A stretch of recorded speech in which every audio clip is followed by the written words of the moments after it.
Hey everyone, this is Jungkook. Before we start, I want to know where you're listening from. Drop your country in the comments below. It always amazes me to see how far and wide these stories travel. How something deeply personal can somehow connect with people I may never meet, yet who share in the same emotions, the same struggles, the same dreams. That's the beauty of speaking, honestly. It creates a bridge, not only between me and you, but between all of us who are searching for meaning in this complicated thing we call life. I have been holding something inside me for a long time, something that feels both heavy and liberating at the same time. You see, I know my life will never be the same after marriage. That single truth has been echoing in my mind, shaping how I see myself, how I see my future, and even how I look back on the past. People often think they know what marriage is. It's about love, vows, family, commitment, and yes, all of that is true. But for me, marriage became a mirror, one that reflected not only who I was, but who I had been hiding from myself. And that reflection was not always easy to face. There's an image the world has of me, an idol, a performer, a perfectionist, someone who pushes his limits until there's nothing left to give, someone who's always chasing the next achievement, the next milestone, the next dream. For years, I believed that image so deeply that I forgot to ask myself who I really was behind it. Marriage brought me face to face with that question, and the answer wasn't as simple as I thought it would be. It shook me because I realized I had been living with one definition of success and one definition of love without realizing how incomplete they both were. The night I truly understood this, it wasn't on a stage, it wasn't at an award ceremony, it wasn't even during the quiet moments of writing lyrics in a dark studio. It happened in the most ordinary setting, in the kind of place where the world doesn't expect dramatic revelations. It was late, almost midnight, and I had just finished a day packed with rehearsals, interviews, and calls about upcoming projects. I remember walking out of the building, my body exhausted, but my mind still racing, already planning what tomorrow demanded of me. I was used to this rhythm squeezing meaning out of every hour, every second, measuring my worth by how much I could accomplish before the sun rose again. But something unusual happened that night. I noticed one of the staff members still in the building, quietly tidying up a hallway. Most people had long since walked past without noticing. His name was Mr. Han. I'd seen him many times before, sweeping the floor or checking that things were in place. But like many others, I'd treated him as part of the background. Not out of arrogance, but simply because I was always rushing, always focused on the important work. That night though, maybe because I was drained, or maybe because some invisible hand pushed me to slow down, I stopped. I watched the way he moved, the patience in each gesture, the quiet concentration in his eyes. There was something almost sacred in the way he performed such a simple task, something that made me pause. I walked over and said the first words that came to my mouth, "You always keep this place so clean. Thank you." He looked up, surprised, as if he wasn't used to being acknowledged. Then he smiled. Not the kind of forced smile you give to be polite, but a gentle one that carried decades of quiet endurance. He said, "I've been doing this for over 30 years, son. 30 years of sweeping, mopping, and watching people come and go." His voice was calm, unhurried, almost like the words themselves had taken their time to arrive. I didn't know what to say at first. Part of me wanted to express pity. 30 years of doing the same thing sounded unbearable to someone who measured life by milestones and transformations. But another part of me was curious. So I asked him, "Do you ever get tired of it? Don't you wish you had done something else?" He chuckled softly and said something that has stayed with me ever since. "When you've loved and lost and loved again, you learn that it's not about what you do, it's about how you are when you do it. I used to think like you, always chasing, always rushing, but then my wife got sick. That's when I realized I had misunderstood everything." The hallway seemed to grow quieter, as if the air itself was waiting for what he would say next. He told me about the years he had worked multiple jobs, the birthdays he missed, the dinners he rushed through, all because he believed that proving himself through work would make him a better husband and father. He thought sacrifice meant absence, that love could be postponed until the goals were met. And then, when his wife became ill, he realized all those postponed moments could never be reclaimed. She didn't remember his promotions or the extra shifts he took. She remembered the rainy day they got stuck on a bus together and laughed the whole ride home. She remembered the mornings they woke up late and ate breakfast with messy hair and sleepy eyes. She remembered the small things, the ordinary moments, the ones he had dismissed as unimportant. I stood there, frozen, as his words sank into me, because suddenly I saw myself in him. I saw how often I had chosen ambition over presence, how many times I had been physically next to someone I loved, but mentally somewhere else, planning, analyzing, rehearsing. In that moment, it hit me. If I carried that same pattern into my marriage, if I lived as if love could wait until I had achieved enough, I would wake up one day realizing I had built a career but lost a life. And that thought terrified me more than any stage, any camera, any crowd. I walked away from that conversation with Mr. Han unsettled. That night, I couldn't sleep.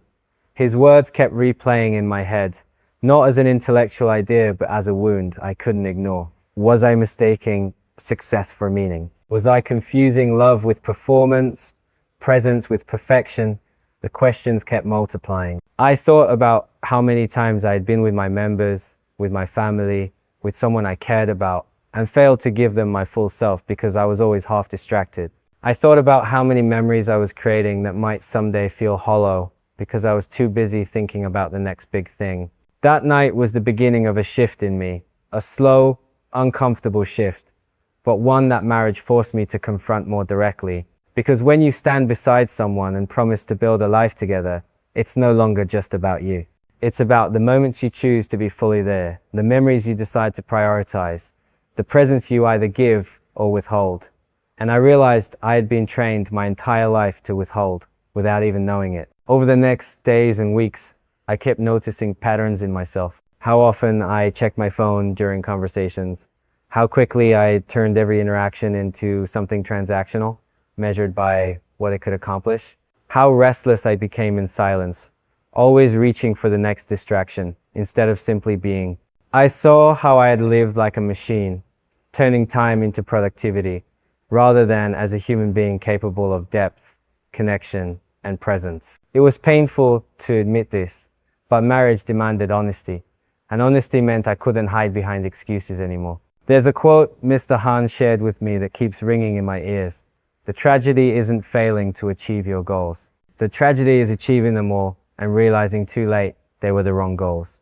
When he said it, I felt something inside me collapse, because I knew I was dangerously close to walking that same path. I could achieve everything the world expected of me, and still find myself empty if I didn't learn to be fully present for the people I loved. That's why I say my life will never be the same after marriage, because marriage isn't just a ceremony or a promise. For me, it became a confrontation. A confrontation with the habits that had shaped me, the definitions of success I had inherited, the endless chase I had glorified. It became a mirror reflecting back the truth that love is not built in grand gestures alone, but in the quiet, ordinary moments when you choose to be there. It showed me that a marriage built on absence is no marriage at all. And so, if I want to honor the one I love, if I want to create a life worth remembering, I have to relearn everything I thought I knew about success, presence, and meaning. That realization was terrifying, but it was also freeing. Because once you see the truth, you can't unsee it. You can only decide what to do with it. And for me, the choice was clear. I had to change. Not overnight, not perfectly, but intentionally. Every day, I began asking myself, where was I fully present today? Did I experience any moment completely, without distraction, without rushing? Did I choose connection over accomplishment? At first, the answers were painful. Many days the answer was nowhere, never. But even that awareness was progress, because it meant I was no longer blind. As I continue to share this journey with you, I want you to know this is not about abandoning ambition or pretending that goals don't matter. I still work hard, I still dream big, I still believe in pushing limits. But now I'm learning that achievement without presence is hollow, and that love without attention is fragile. Marriage taught me that lesson, not with fireworks, but with the quiet voice of truth that whispered, "Be here now." And once you hear that whisper, you can't ignore it anymore. When I woke up the morning After that encounter with Mr. Han, the air around me felt strangely heavy.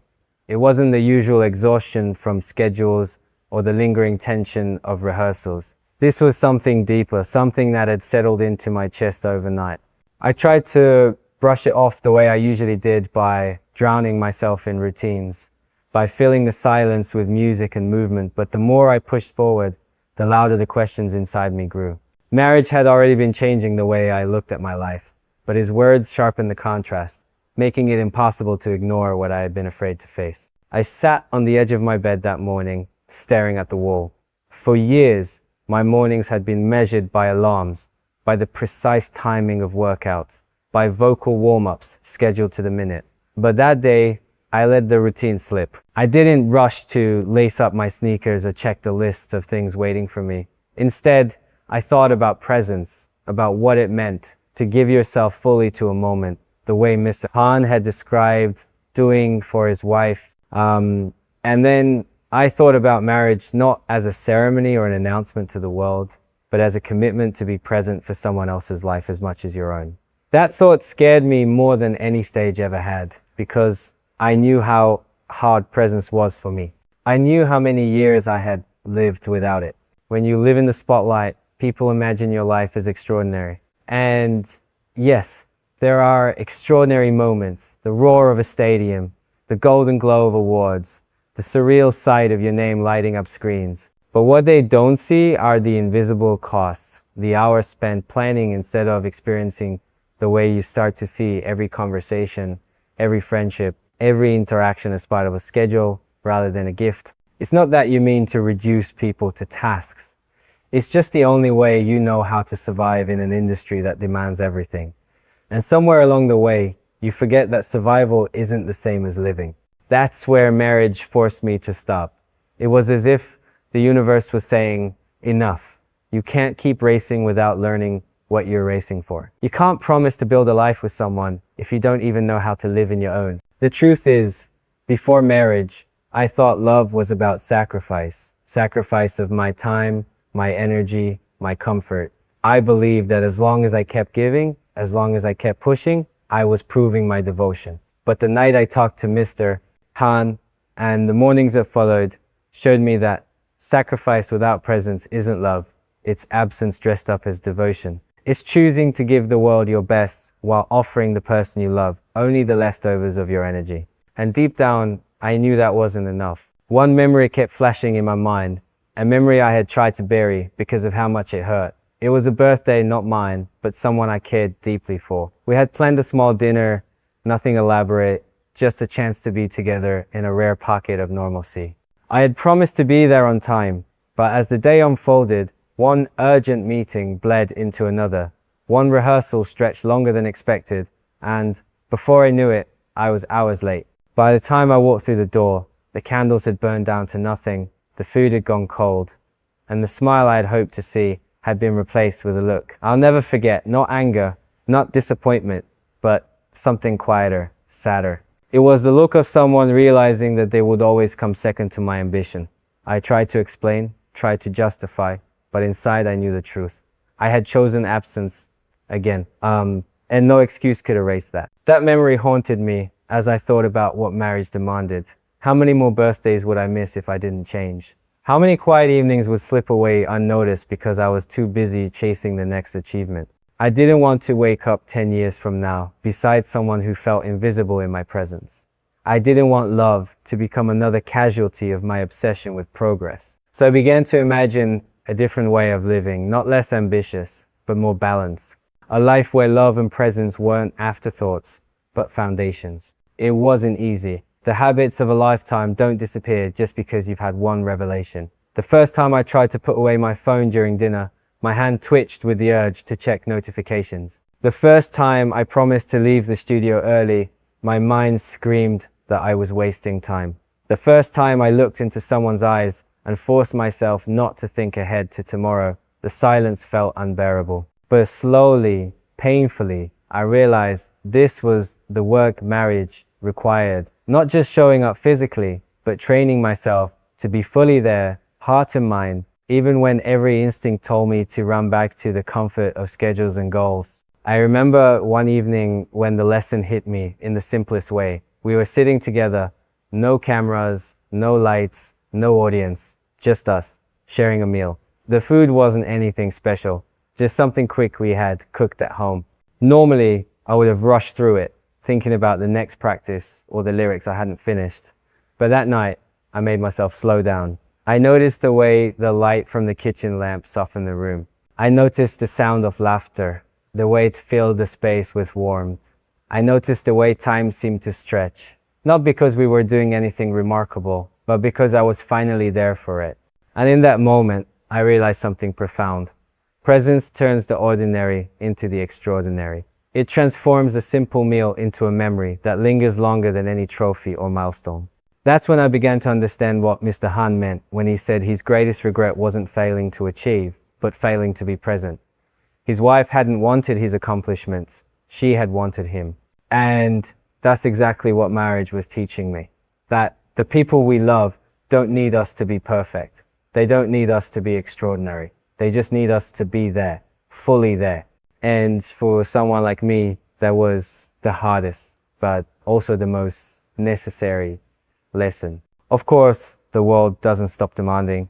The schedules didn't magically clear, the expectations didn't vanish, and the ambition inside me didn't disappear. But something had shifted in my priorities. I began asking myself different questions. Not just, what did I achieve today, but who did I connect with? Where was I fully alive? These questions started to guide me, slowly pulling me away from the endless cycle of proving myself and closer to the deeper truth of living. And every time I caught myself slipping back into old habits, I remembered the look in that birthday memory, and I promised myself I would never let the person I loved feel invisible again. Marriage, for me, became less about the vows we exchanged and more about the vow I had to make to myself.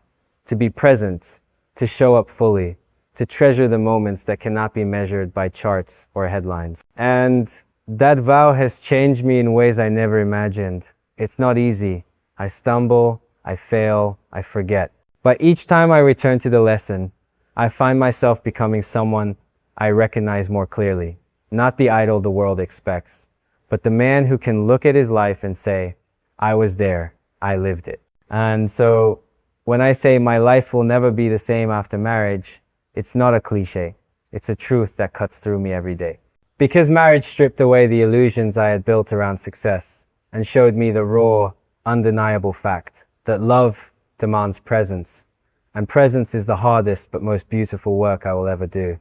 The days after that realization felt like walking on a bridge between two worlds. On one side stood the life I had always known, structured by achievements, validated by applause, driven by ambition, so fierce it left little room for anything else. On the other side stretched something unfamiliar, fragile yet magnetic, a life built on presence, on connection, on valuing the unseen moments that slip away if you're not careful. And marriage had placed me right in the middle, forcing me to choose, forcing me to see that I could not build a lasting future if I refused to step beyond the safety of the life I had mastered. I kept thinking back to Mr. Han's words. They had settled deep into me like seeds, and now they were sprouting questions I could no longer suppress. What is love if not presence? What is success if not shared? What is marriage if not the daily act of showing up completely, even when it's inconvenient, even when ambition whispers otherwise? These questions circled my thoughts during rehearsals, followed me into interviews, even haunted me in dreams. No matter how hard I tried to lose myself in the routines, they lingered, reminding me that the stakes were higher than ever. This wasn't about a performance that could be repeated or a mistake that could be edited. This was about life itself. One evening, I came home after a long day. My body ached, my voice was tired, my mind still buzzing with the chaos of unfinished tasks. Normally, I would have collapsed onto the couch, scrolling through my phone until sleep claimed me. But that night, I walked into the kitchen and saw her sitting there, waiting. There was no anger in her eyes, no disappointment, just a quiet expectation, as if she was silently asking me, will you be here, truly here, this time? And in that silence, I realized the true weight of marriage. It wasn't the grand vows we had spoken. It wasn't the public promises or the celebrations. It was this choosing presence when it would be easier to withdraw, choosing connection when it would be easier to numb myself with distractions. I sat down across from her, and for the first time in what felt like years, I put my phone completely away. At first, the silence between us felt unbearable. My instincts screamed to fill it with words, to distract myself with anything that could keep me from the discomfort of stillness. But slowly, as the minutes passed, I began to notice details I had been blind to for so long: the curve of her smile, the rhythm of her breathing, the way her hands rested gently on the table. These were things I had seen countless times but never really noticed. And in that noticing, I felt a shift inside me. Presence was not about doing more, it was about seeing more. I remembered something Mr. Han had said about his wife's final days, that she never spoke about his accomplishments, only about the simple moments they had shared. And suddenly, I understood. It wasn't that achievements were meaningless, it was that they were incomplete without presence. They were like empty frames without the pictures to fill them. And marriage was teaching me to fill those frames, one moment at a time, with memories that could never be measured in awards or headlines. That night, as we talked, laughed, and even sat in comfortable silence, I realized how much of my life I had been living in fast forward. I was always racing to the next goal, the next performance, the next project, so much so that I rarely paused to experience the present. Marriage was forcing me to hit pause, to stay in the scene rather than rush to the ending. And in that pause, I discovered something I had never known I was missing: peace. Not the peace that comes from finishing a project or achieving a milestone, but the peace that comes from simply being, from knowing that the moment in front of you is enough. But as beautiful as that realization was, it was also terrifying. Because once you learn the value of presence, you can't unlearn it. You start to see how absent you've been in the past, how many moments you've missed, how many people you've hurt by not being fully there. And that awareness cuts deep. I thought about my family, my bandmates, my friends. How often had I given them only fragments of myself while saving the best of me for the stage? How many times had I said, "I'll make it up to you later," knowing deep down that later rarely came? The guilt weighed heavily on me, but alongside the guilt was determination. If marriage had taught me anything so far, it was that it's never too late to change. Change, however, is never clean. It's messy, it's uncomfortable, it drags you back into old habits when you least expect it. There were days when I caught myself slipping, checking messages during dinner, zoning out during a conversation, rushing through moments that deserved more of me. And each time, I felt the sting of failure. But I also remembered something else. Mr. Han had told me, presence is not about perfection, it's about intention. You will fail, but the fact that you notice, that you return, that you choose again, that is what matters. Those words became my anchor. Each time I stumbled, I reminded myself that love was not about flawless presence, but about the courage to try again. One weekend, I decided to test myself in a way I never had before. I turned off my phone for an entire day. It felt like cutting off oxygen. At first, I was restless, anxious, convinced I was missing something urgent. But then, slowly, the panic faded, and something else emerged. I noticed the warmth of the morning sun through the window, the sound of birds I had long tuned out, the taste of food that felt richer without distraction. Most importantly, I noticed the way time stretched when I wasn't dividing my attention between 1,000 things. Hours felt fuller, conversations felt deeper, laughter lingered longer. That day, I understood that presence is not about adding more to your life. It's about subtracting the noise that keeps you from seeing what's already there. Marriage, I realized, was teaching me to subtract the illusions that achievements could replace connection, to subtract the distractions that made me blind to beauty, to subtract the belief that love could wait until after success. And in that subtraction, I found addition, the addition of peace, of intimacy, of meaning. Of course, I am still learning. There are days when the old habits roar back, when ambition drowns out presence, when the world's expectations feel heavier than my vows. But now, I have something I never had before: awareness. Awareness that the path of absence leads to regret. Awareness that the measure of love is not in the grand gestures, but in the daily choice to show up. And that awareness fragile as it is, has already changed me more than any achievement ever could. So when I say my life will never be the same after marriage, it is because marriage has redefined everything I thought I knew. It has turned ordinary evenings into sacred ground, simple conversations into treasures, silent moments into proof of love. It has shown me that presence is not a luxury, but a necessity, not an afterthought, but the foundation of everything worth building. And though I stumble, though I fail, I keep choosing it. Because I know now that no achievement, no award, no recognition will ever matter more than the look in someone's eyes when they know you are truly there. And that is the lesson I carry into every day. That love is not about being perfect, but about being present. And that presence, fragile and fleeting as it may seem, is the most powerful gift we can give. There are moments in life when you realize that change is not something that happens in a dramatic flash, but in subtle shifts, small decisions, and quiet awakenings. Marriage has been that for me. It didn't transform me overnight into someone who knows exactly how to love or how to live with presence. Instead, it placed a mirror in front of me every single day, showing me both who I was and who I could become if I had the courage to choose differently. And that daily confrontation is both exhausting and liberating. One of the biggest challenges I faced in those early months was the collision between the world's demands and the private vows of my heart. The stage still called me. The fans still expected me. The project still required every ounce of my energy. And yet, when I came home, I was expected to be someone else entirely. Not Jungkook the performer, but Jungkook the husband, the partner, the man who could sit quietly at a dinner table and give undivided attention to the person across from him. Balancing those two worlds felt impossible at first. There were nights when I came home so drained that I barely had words left to speak, and yet I knew silence wasn't enough. Presence isn't just about showing up physically, it's about being emotionally and mentally alive in the space you share.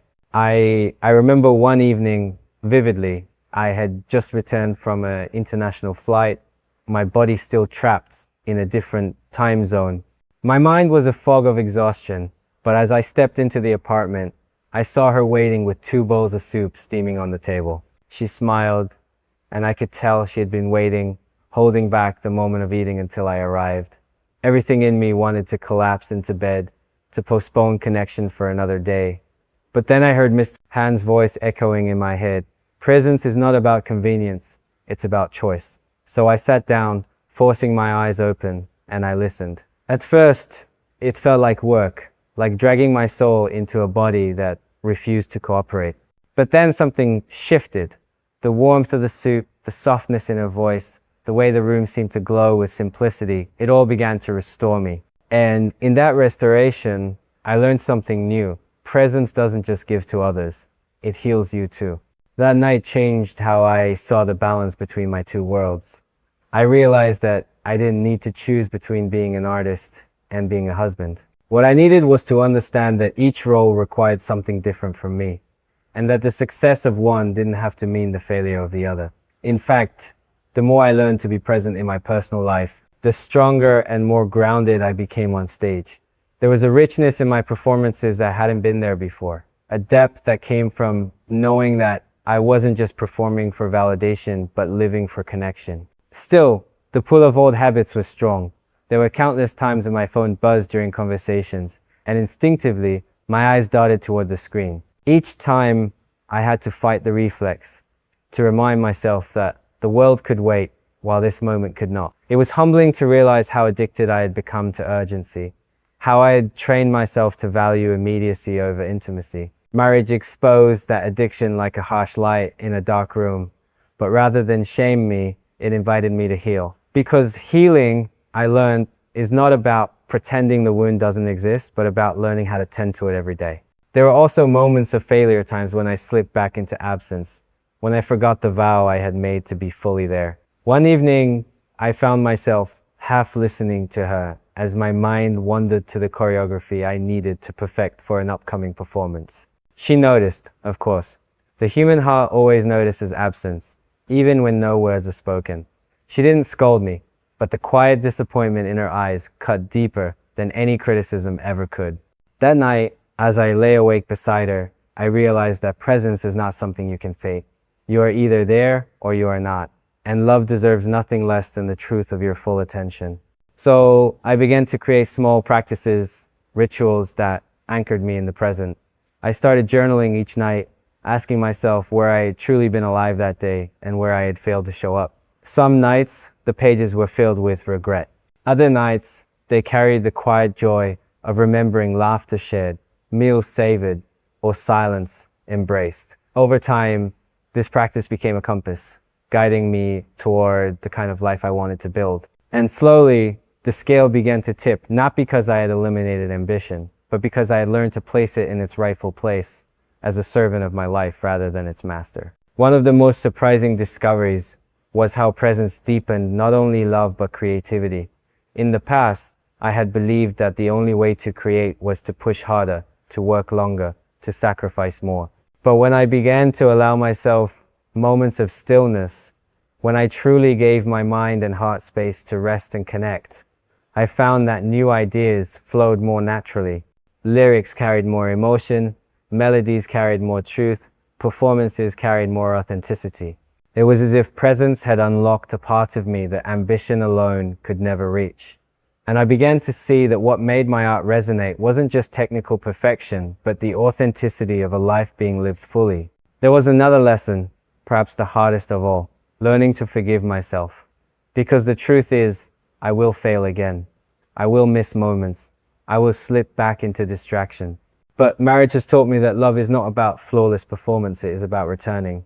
It is about recognizing when you've strayed and choosing again and again to come back. That is the vow that sustains me, the vow that keeps me from drowning in guilt. And in that forgiveness, I find the strength to keep trying. As the weeks turned into months, I began to notice the quiet changes. The way conversations felt deeper, the way laughter lingered longer, the way even ordinary evenings carried a sense of sacredness. I noticed how the weight in my chest began to ease, not because the world had become less demanding, but because I had begun to carry it differently. And I noticed how the person I loved looked at me not as an idol, not as someone unreachable, but as a man who was learning, stumbling, and choosing her again and again. That look was worth more than any applause I'd ever received. And so when I say my life will never be the same after marriage, it is because marriage has redefined what matters most. It has shown me that love is not built in the grand events alone, but in the small, daily choices that accumulate into a life. It has taught me that presence is not something you can buy, achieve, or postpone. It is something you give freely in this moment, or not at all. And it has reminded me that at the end of it all, it won't be the records or the awards that I treasure most, but the memories of nights, like these nights when I chose to be here, fully here, with the person who reminds me that love is the greatest achievement of all. Part 4, Selassie, is approximately equal to 3,200. Cambridge has a way of pulling away the masks you've worn for so long that you forget they're even there. Before, I thought I knew myself. I thought I understood what drove me, what shaped me, what gave my life meaning. But when you live alongside another person, when you share not only your time but your silence, when you wake up every day knowing someone is counting on more than just your presence in the room, you start to see yourself differently. Marriage became a mirror I couldn't escape. It reflected back, not the performer the world adored, but the human being behind the image, the one who was vulnerable, flawed, sometimes lost. And facing that truth every day changed me more than I ever expected. I began to notice how much of my life had been lived in performance, even outside the stage. It wasn't intentional. It was just how I had been conditioned to smile when tired, to say I'm fine when I wasn't, to push through even when my body and soul begged for rest. I thought that strength meant never breaking, never admitting weakness. But marriage doesn't let you hide for long. You can't fake presence with someone who sees you every day. They know when your smile doesn't reach your eyes, when your words are hollow, when your silence is heavy with something unspoken. And slowly, I realized that love wasn't asking me to perform. It was asking me to be real. Being real, though, is terrifying. It means admitting that sometimes I don't know who I am beyond the stage lights. It means confessing that there are nights when I feel like I'm failing, not as an artist, but as a man who promised to give his best to someone else. It means revealing the insecurities I've carried for years. The fear that if I stop moving, stop achieving, stop proving I might not be enough. These are not things I ever wanted to say out loud, but marriage created a space where silence would only build walls, and truth, no matter how messy, was the only way forward. One night, I finally let myself be that raw. We were sitting together after a long day, and for the first time, I admitted out loud that I was afraid of not being a good husband, afraid of losing myself in the demands of the world, afraid of giving everything to music and leaving nothing for love. I braced myself for judgment, for disappointment, but instead, she reached for my hand and simply said, "You don't have to be perfect. You just have to be here." Those words undid me. They stripped away years of self-imposed pressure, years of believing that love required perfection. And in their place, they planted something far more powerful, the belief that love only requires honesty and effort. From that moment, I began to redefine strength. It wasn't about pushing through without breaking. It was about allowing myself to be seen, even in the breaking. It was about learning that vulnerability is not weakness, but a bridge that makes love possible. And in marriage, that bridge must be crossed daily in both directions. There are times when I carry her and times when she carries me. There are days when I offer laughter and days when all I can offer is silence. And yet, in those exchanges, I have discovered a deeper truth, that love isn't about balance in every moment, but about commitment across the journey. I started to think differently about time too. Before marriage, time was always a currency. Every hour had to be spent on something measurable: practice, performance, production. Even rest felt like an investment, something to recharge me for the next push. But marriage taught me that time isn't just a currency, it's a gift. A gift you can either give freely or withhold. And once you see it that way, you start to realize how precious it is to sit quietly with someone, to walk without rushing, to share a meal without glancing at the clock. These are the moments that no amount of success can ever buy back once they're gone. I remember one simple afternoon when this truth became undeniable. We had gone for a walk, nothing special, just around the neighborhood.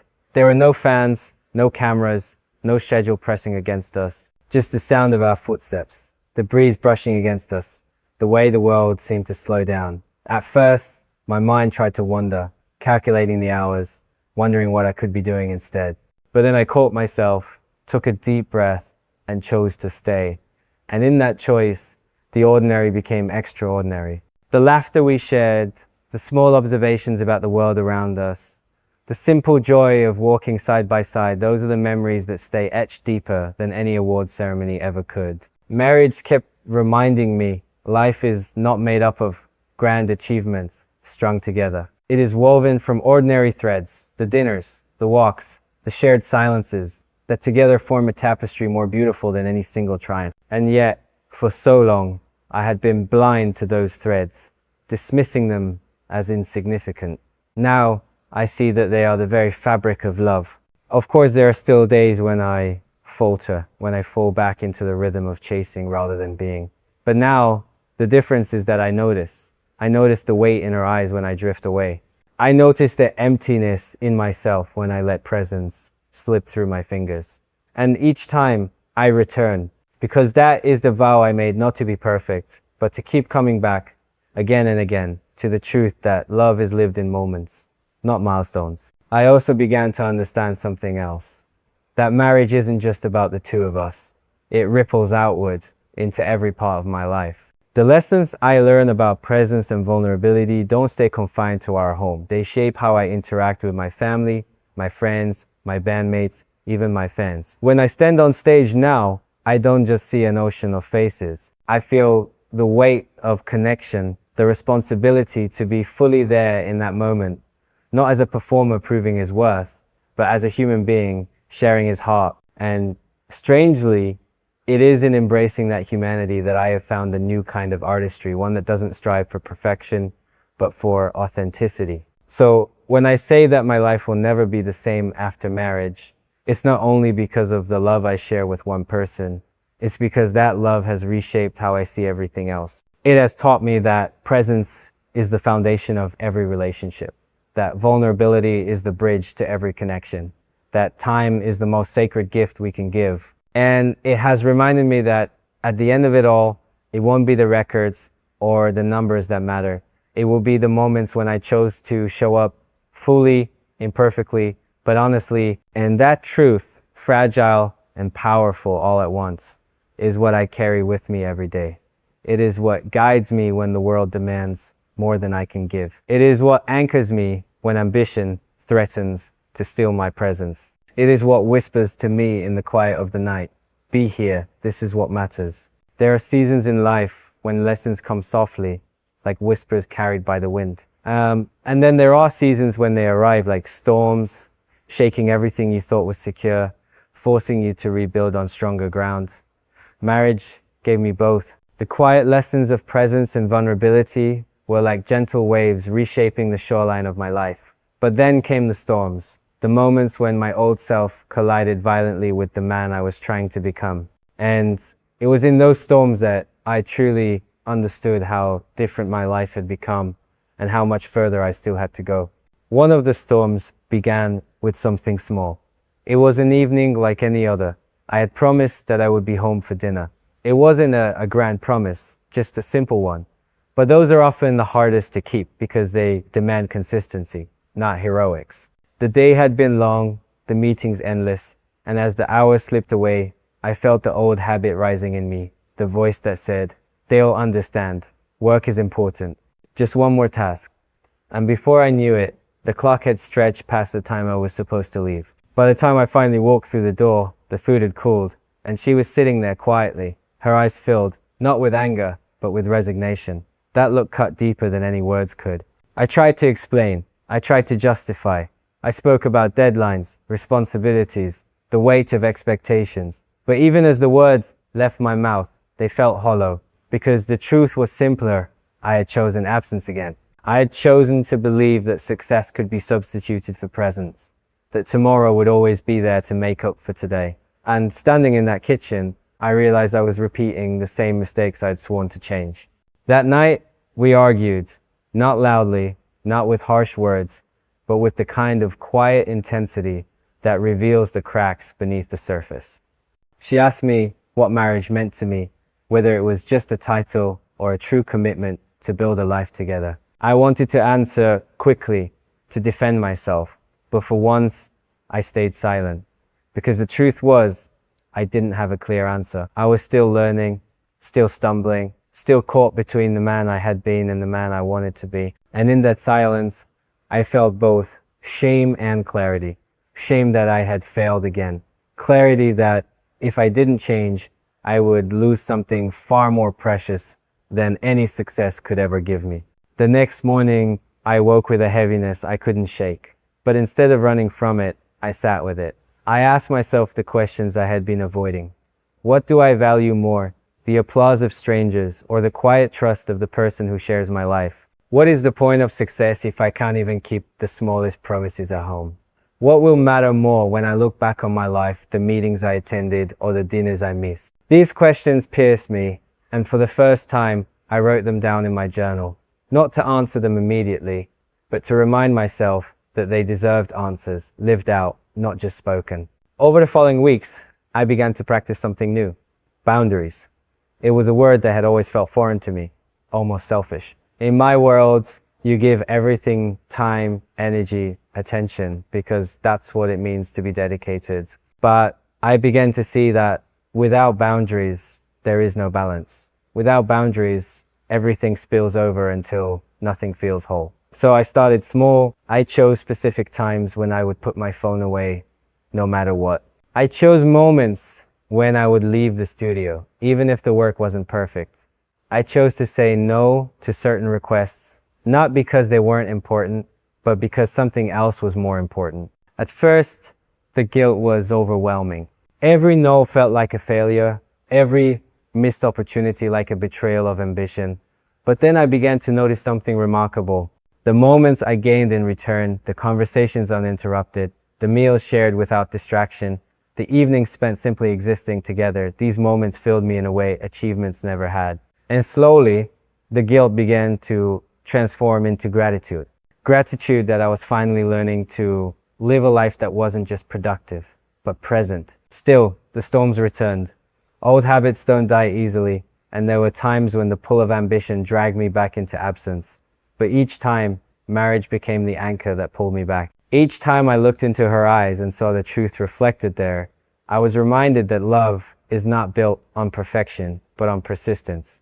And so I kept trying. One evening, after a particularly difficult week, I sat down with her and confessed how hard it was for me to change. I told her about the constant pull of the world, the way my mind was always racing ahead, the fear that if I slowed down, I would fall behind. She listened quietly, then said something that has stayed with me. You don't have to slow down the world, Jungkook. You just have to choose not to let it steal you from the moments that matter. Those words shifted something inside me. For so long, I had believed that presence required me to stop being ambitious. But now I saw that presence wasn't about abandoning ambition. It was about placing it in its proper place, ensuring it served life rather than consuming it. That realization gave me courage. I began to see that marriage was not asking me to give up who I was, but to expand who I could be.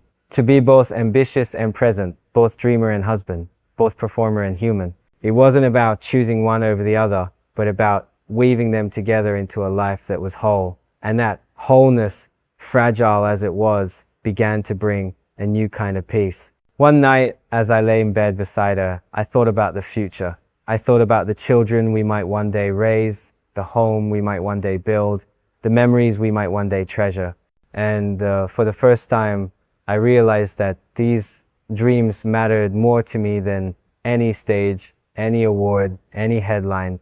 Not because ambition had lost its value, but because I finally understood that love was the soil in which all other dreams grow. Without it, success is hollow. With it, even the simplest life becomes extraordinary. And so, when I say my life will never be the same after marriage, it is because marriage has taught me that storms are not signs of failure. They are opportunities to rebuild stronger, to redefine success, to remember what truly matters. It has shown me that presence is not about perfection, but about persistence, not about erasing ambition, but about aligning it with love. And though I stumble, though I fail, I keep choosing. Because at the end of it all, the life I want is not one filled only with achievements, but with moments ordinary, sacred, unforgettable moments, shared fully with the person who chose me.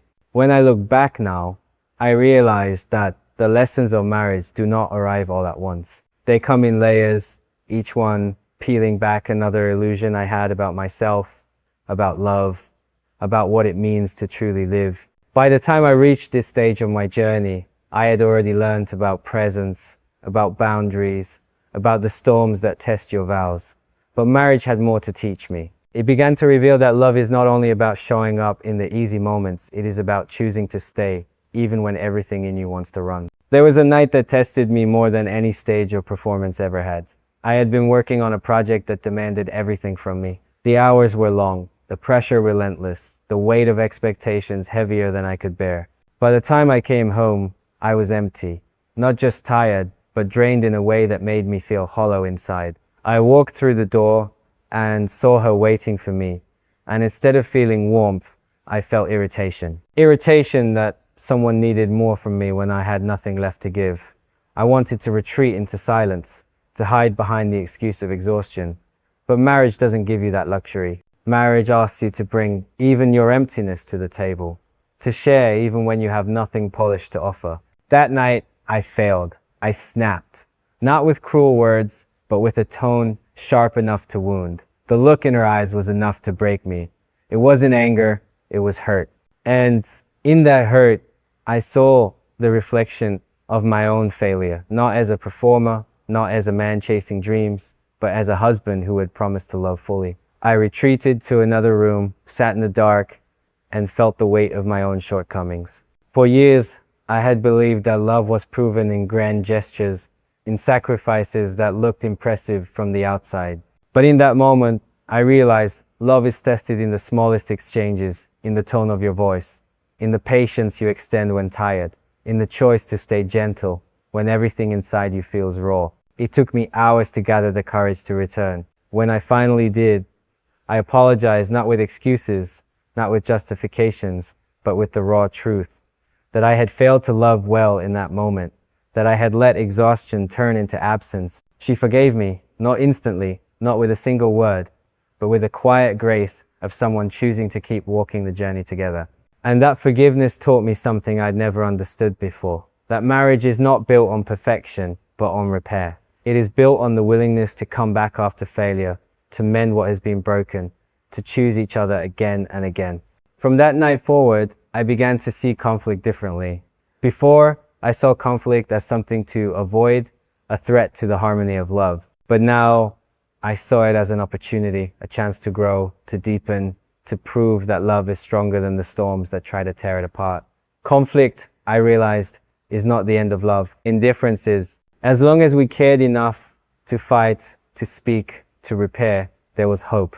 And that hope became a foundation stronger than any illusion of perfection. I also began to see how marriage was shaping not just my private life, but my public self. The lessons of patience, vulnerability, and repair began to bleed into my work, my music, my interactions with fans. I found myself speaking more honestly in interviews, writing lyrics with more rawness, performing with more heart, because I had discovered that authenticity is born not from success, but from struggle. And the struggles of marriage, small, ordinary, unseen by the world, were teaching me more about authenticity than any stage ever could. One evening, after another long day, I sat with her in silence.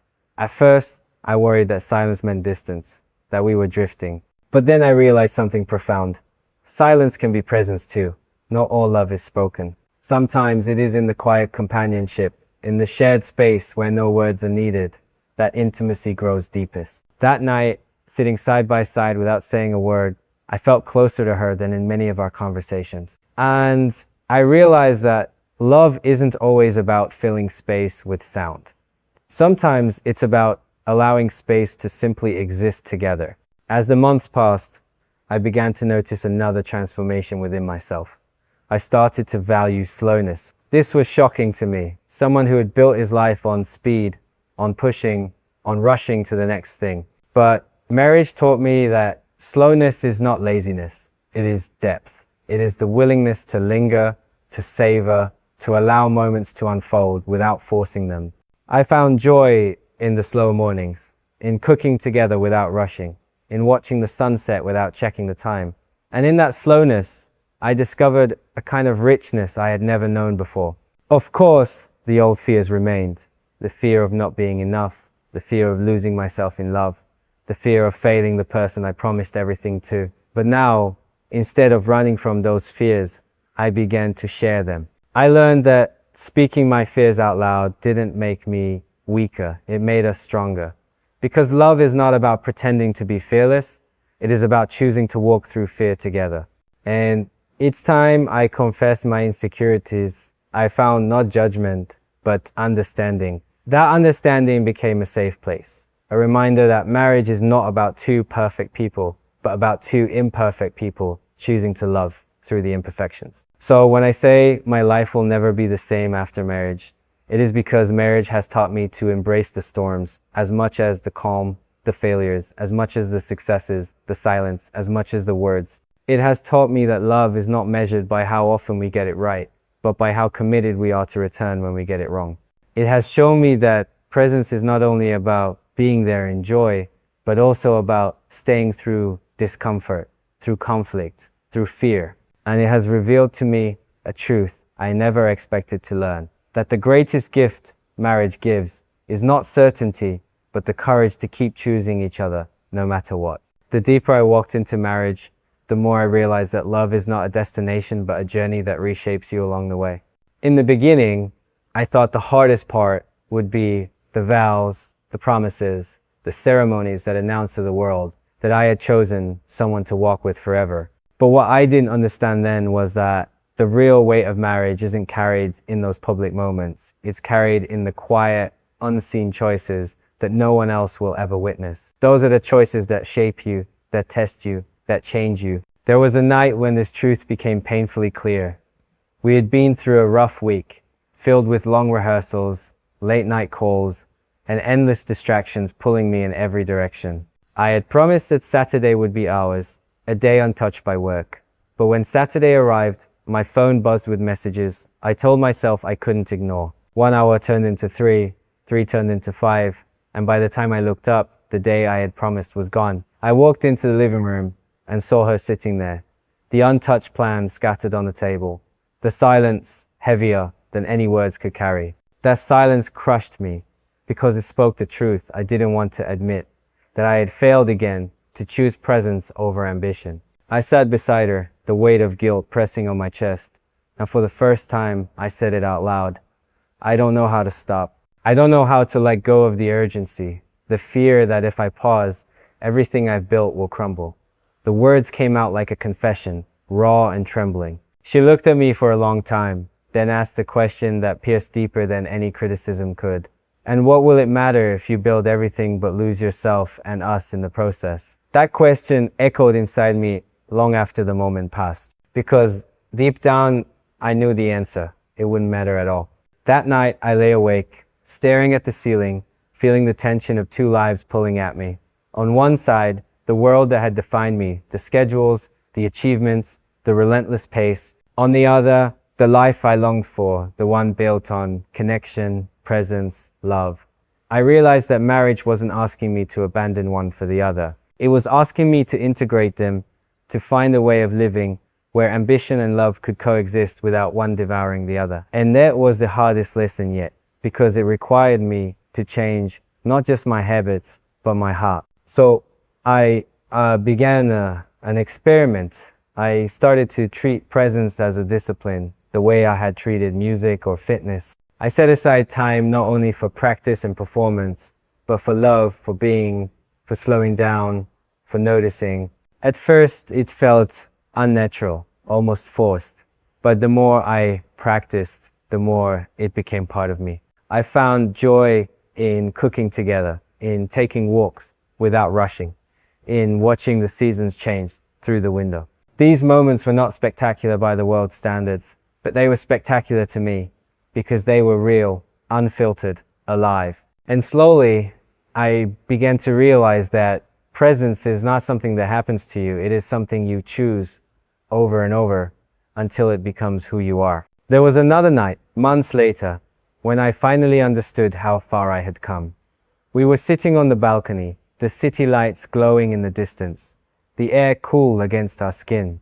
For the first time in years, I wasn't thinking about tomorrow's schedule or yesterday's mistakes. I wasn't rehearsing conversations in my head or planning lyrics I hadn't written yet. I was simply there, watching her laugh at something small, feeling the rhythm of her presence beside me. And in that moment, I felt something I had rarely felt before.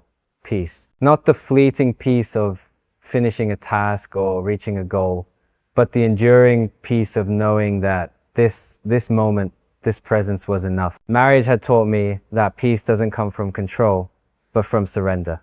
From surrendering the illusion that I could manage everything, achieve everything, be everything. From surrendering the lie that love could wait until after success. From surrendering the fear that if I stopped moving, I would lose everything. In that surrender, I discovered that what I had been running from was the very thing I was most desperate for.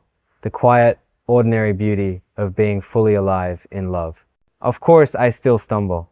There are still days when the world feels louder than my vows, when the pull of ambition threatens to drown out the call of presence. But now, I know how to return. I know how to put the phone down, how to look into her eyes, how to choose again the life I want to build. And that choice, repeated daily, has changed me more than any achievement ever could. So when I say my life will never be the same after marriage, it is because marriage has taught me the courage of surrender. It has shown me that true strength is not in holding everything together, but in letting go enough to be fully present. It has revealed that love is not found in the grand gestures the world applauds, but in the ordinary moments the world overlooks. And it has reminded me that at the end of it all, the life worth living is not the one filled with noise and urgency, but the one filled with presence, with peace, with love that endures through every storm. By the time I reached this stage of marriage, I had already walked through seasons of discovery, storms of conflict, and quiet revelations that shifted the way I saw my life. Yet what surprised me most was not how much marriage had changed my habits, but how much it had changed my heart. It had taken the boy who once measured everything by success and turned him into a man who began to measure by presence, connection, and love. But the transformation wasn't complete, and I don't think it ever will be, because marriage, I realized, is not about reaching a finish line. It is about choosing every day to keep walking, to keep learning, to keep becoming. There was a moment when this truth hit me harder than ever. I had been reflecting on the early days of our relationship, when love felt effortless, when every glance, every touch carried the thrill of something new. Back then, presence was natural because everything was unfamiliar and I wanted to drink in every detail. But as time passed, as routine settled in, as the demands of life pressed closer, presence required intention. It required work. And there were days when I failed that work. Days when love felt ordinary. When I took for granted the very thing I once saw as extraordinary. That realization shook